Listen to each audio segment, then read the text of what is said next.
Bismillahirrahmanirrahim. Assalamualaikum warahmatullahi wabarakatuh. Mohon izin, saya mewakili Pak Dito Aditomo.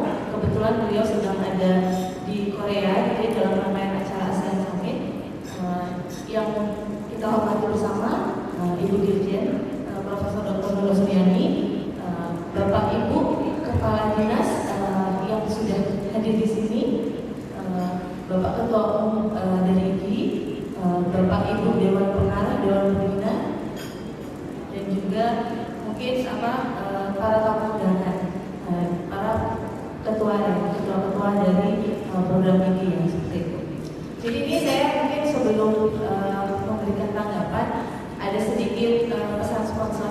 Seperti biasa kalau dari kementerian kita mencoba mengulas kembali gitu ya tentang berbagai episode kebijakan Merdeka Belajar yang dilancarkan oleh Kementerian Pendidikan, Kebudayaan, Riset dan Teknologi. Bisa.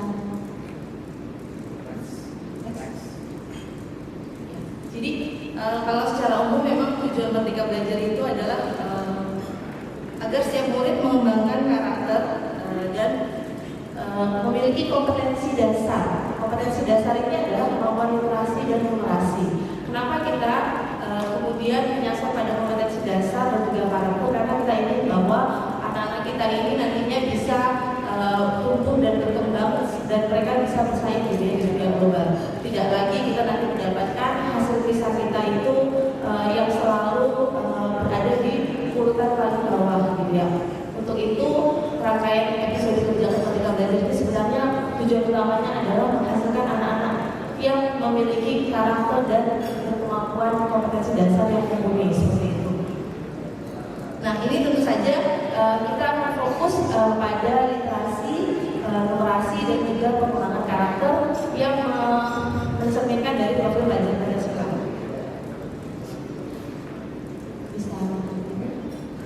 Nah untuk mencapai tujuan itu kita mengharapkan terjadinya sinergi ya antar seluruh pemangku kepentingan. Untuk itu kita melihat bahwa perlu adanya transformasi pendidikan di mana satuan pendidikan ini bergerak bersama.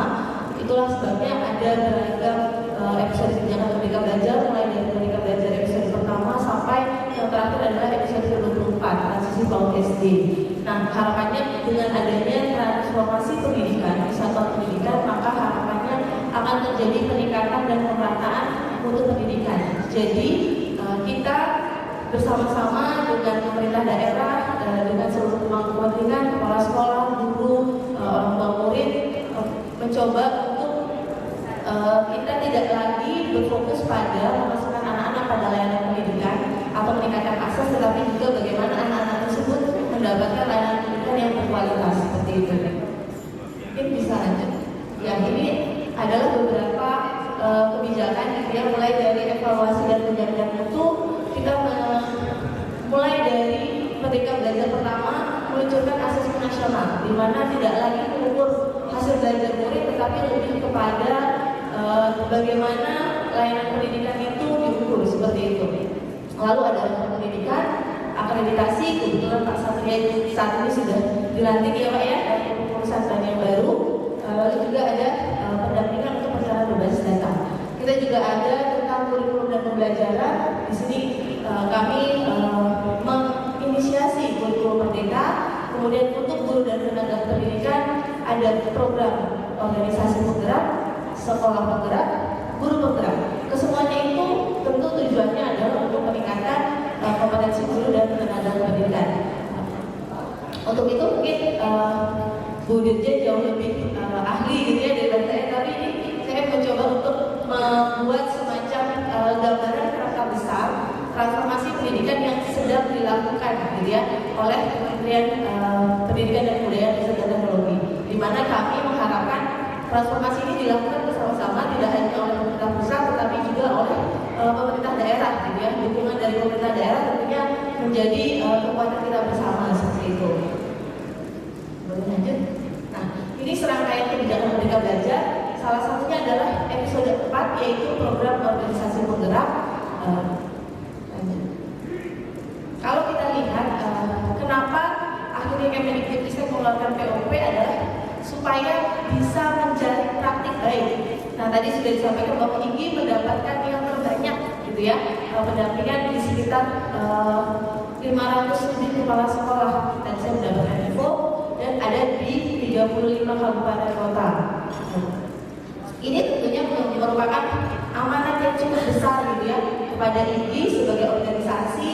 Harapannya adalah dengan adanya organisasi penggerak ini, Kemendikbudristek bisa mendapatkan praktik baik, gitu. Karena kalau dari kami, dari pusat tidak akan bisa menjangkau seluruh guru yang bekerja ya. Kita tidak mungkin menjangkau lebih dari 3 juta guru di Indonesia. Tetapi kita berkolaborasi dengan organisasi penggerak, itulah sebabnya program ini kemudian dimunculkan. Nah, untuk itu terkait dengan hasil yang tadi, sebenarnya kami melihat ini sangat baik sekali gitu ya. Tadi saya juga berbincang dengan Pak Dana, pusat riset baru ya Pak ya.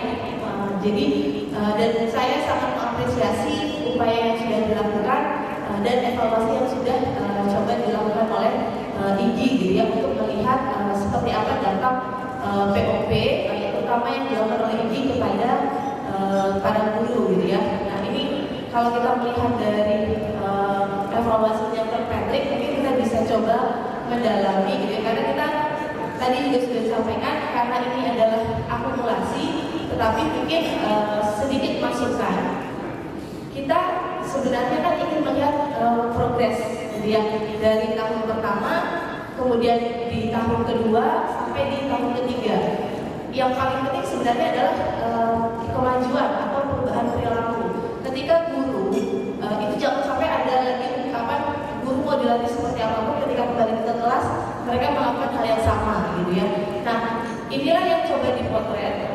Mungkin analisis selanjutnya adalah melihat pada perubahan antar tahun gitu ya, dari awal tahun sebelum menerima pendampingan dari POP, khususnya dari IGI, kemudian di tahun pertama, lalu di tahun kedua. Apakah ada perubahan dari sisi guru mengajar? Apakah ada perubahan dari sisi guru kemudian memberikan pembelajaran-pembelajaran yang terkait dengan literasi dan numerasi gitu ya, dan juga karakternya? Karena kalau di POP sendiri memang fokusnya pada 3 itu gitu ya, literasi, numerasi, dan juga karakter. Kemudian mungkin slide berikutnya. Nah, lalu kalau misalnya punya data sebelumnya, saya yakin kalau IGI biasanya mungkin sudah berkoordinasi juga gitu ya dengan pengawas gitu ya, tentang hasil supervisi pengawas pada periode sebelum dilakukannya POP, sehingga memang milestone itu yang bisa dilihat gitu ya, tahap demi tahap ketika guru mendapatkan pendampingan dibandingkan dengan juga mungkin tadi ada sekolah-sekolah atau daerah-daerah yang tidak mendapatkan bantuannya seperti itu ya. Jadi untuk daerah-daerah yang tidak mendapatkan bantuan itu bisa dilihat apakah setelah 3 tahun ini terjadi peningkatan atau tidak, terjadi perubahan perilaku atau tidak dari sisi guru mengajar seperti itu. Kemudian tadi belum ada terlihat tentang karakter, baru disampaikan tentang AKM, mungkin juga perlu dilakukan analisis tentang karakternya gitu ya, karena memang ini satu paket komplit gitu ya. Jadi tidak hanya fokus pada kompetensi literasi dan numerasi, tapi kita juga fokus pada pembangunan karakternya gitu. Harapannya analisis ini bisa dilanjutkan dengan mencoba melihat apakah memang terjadi perubahan karakter dari yang semula mungkin belum membudaya sampai pada akhirnya dia membudaya gitu ya. Nilai-nilai karakter pada Pancasila gitu, seperti keimanan, akhlak pada diri sendiri, akhlak pada rekan sejawat gitu ya, atau dan juga mungkin mandiri, gotong royong, itu juga bisa terlihat dari perilaku murid seperti itu. Kemudian karena ini ada 35 kabupaten kota gitu ya, kebetulan kami dari BESKAM juga sempat diskusi dengan GTK gitu, terkait analisis POP secara nasional. Kita juga coba membreakdown gitu ya antar lokasi gitu. Ini supaya bisa melihat sebenarnya di kabupaten kota mana yang lebih terlihat dampaknya dibandingkan kabupaten kota lain gitu. Kalau misalnya ini bisa di breakdown misalnya Jawa, luar Jawa, atau bisa lebih spesifik lagi gitu ya, provinsi-provinsi besar pulau besar dengan yang bukan di pulau besar itu mungkin bisa lebih terlihat. Jangan-jangan yang di provinsi besar tidak terlalu terlihat dampaknya, tapi di daerah-daerah yang di ujung sana dengan adanya POP ini itu justru lebih meningkatkan kapasitas guru. Karena kalau di daerah-daerah yang seperti provinsi-provinsi yang besar itu kan mereka memang secara sistem sudah cukup baik gitu ya. Tapi kalau di provinsi-provinsi yang di daerah yang di timur sana itu bisa jadi dampaknya bisa berbeda. Nah ini mungkin beberapa catatan dari kami yang bisa ditindaklanjuti gitu ya oleh pusat riset. Harapannya kalau misalnya analisis ini dilanjutkan bisa kemudian menjadi masukan dan rekomendasi tidak hanya untuk wilayah-wilayah yang menjadi sasaran, tetapi juga untuk yang menjadi non sasaran. Siapa tahu ada praktik baik yang menonjol di antara 35 kabupaten.